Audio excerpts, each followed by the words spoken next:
They believed the lake was failing. In the middle of the 20th century, communities living around Lake Kivu began to notice a steady decline in fish catches. The lake was enormous, deep, and rich in nutrients, yet fishing yields were unpredictable and often poor. For people who depended on fish as a primary source of protein, this was not just an ecological concern, but a matter of survival. Scientists studying the lake saw a system full of life, but poorly organized. Energy entered the ecosystem through plankton, but much of it never reached fish that humans could harvest. Instead, it was trapped in small, fast-breeding species that consumed resources inefficiently.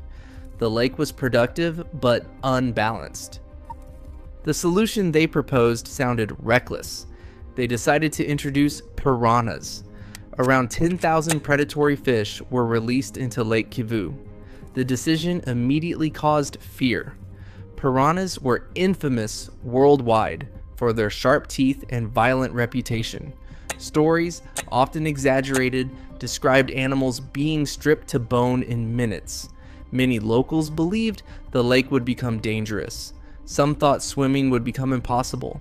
Others feared the entire ecosystem would collapse under an aggressive, invasive predator. None of that happened. To understand why, it helps to understand what Lake Kivu is and what it is not. Lake Kivu is one of Africa's Great Lakes, but unlike many others, it is extremely deep and chemically complex. Large amounts of methane and carbon dioxide are trapped in its lower layers, creating a sharp separation between surface life and the depths below. Only the upper layers support most biological activity. Before the piranhas arrived, the lake's food web was dominated by small fish species that fed heavily on zooplankton. These fish reproduced quickly and faced little predation. As a result, they consumed plankton faster than it could stabilize. This caused fluctuations in water quality and limited the growth of larger, slower growing fish species that people preferred to catch. The lake was not empty. It was overcrowded at the wrong level. The idea behind introducing piranhas was not to increase violence in the system, but to restore control. Predators play a unique role in ecosystems. They do not simply remove prey. They regulate behavior, population structure, and energy flow. Without predators, ecosystems often become simplified and unstable. The piranha species introduced was not chosen at random. It was selected because of its ability to hunt small fish efficiently without posing a serious risk to humans.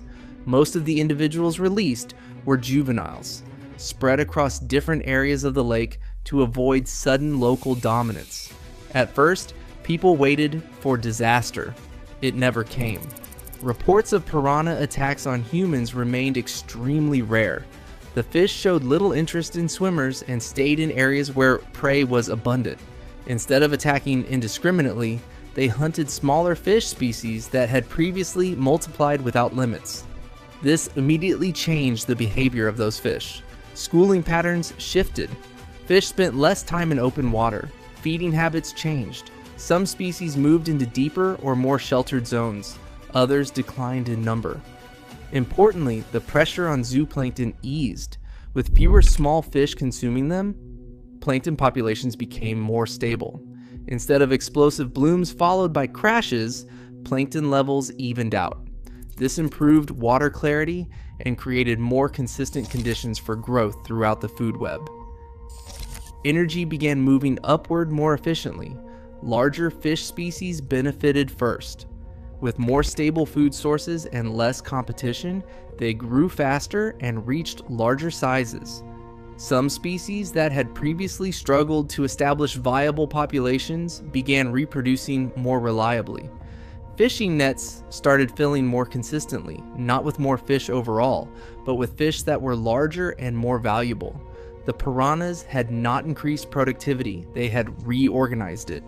This is one of the most misunderstood roles of predators. Their presence often reduces total prey numbers, but increases the efficiency of the system. By removing weak, slow, or overly abundant individuals, predators prevent any single species from dominating resources. This creates space for diversity. In Lake Kivu, that is exactly what happened. As the system stabilized, biodiversity in some parts of the lake increased. Species that had been suppressed by aggressive small fish populations gained access to food and habitat. Competition shifted. The ecosystem became more layered, more complex, and more resilient. The piranha population itself did not explode. As prey numbers adjusted, piranha reproduction slowed naturally. When prey became more abundant, predation increased again. No large-scale human intervention was required. The predator-prey relationship regulated itself. This balance surprised almost everyone involved. Even fishermen who initially opposed the introduction began to change their opinions. They noticed that fish catches became more predictable. Seasonal shortages decreased. The lake felt more reliable. Over time, fear gave way to acceptance. That does not mean the decision was without risk. Introducing species into ecosystems has gone catastrophically wrong in many parts of the world. But in this case, careful planning, ecological understanding, and the specific conditions of Lake Kivu allowed the system to absorb the change without collapsing. The most important effect of the piranhas was not what they ate, but what they changed. They changed how fish moved. They changed who competed with whom. They changed how energy flowed through the lake. And through those changes, the lake became more productive without becoming more dangerous. This story challenges a deeply rooted idea that predators are inherently destructive. In reality, predators are often the structure holding ecosystems together. Their absence can be far more damaging than their presence. Lake Kivu did not need more life. It needed balance. The piranhas did not turn the lake into a nightmare. They turned it into a system that functioned as a whole rather than a collection of competing parts. Today, Lake Kivu remains a complex and closely studied ecosystem. Its unique chemistry still presents challenges. Fishing pressure still needs management. But the introduction of piranhas stands as a reminder that fear is not always a good guide for ecological decisions. Sometimes, what looks dangerous is exactly what a system is missing. 10,000 piranhas did not shock everyone because they caused chaos. They shocked everyone because they did not. They revealed something deeper, that nature often repairs itself not through gentleness, but through pressure, control, and restraint. When the right predator returns, order can follow.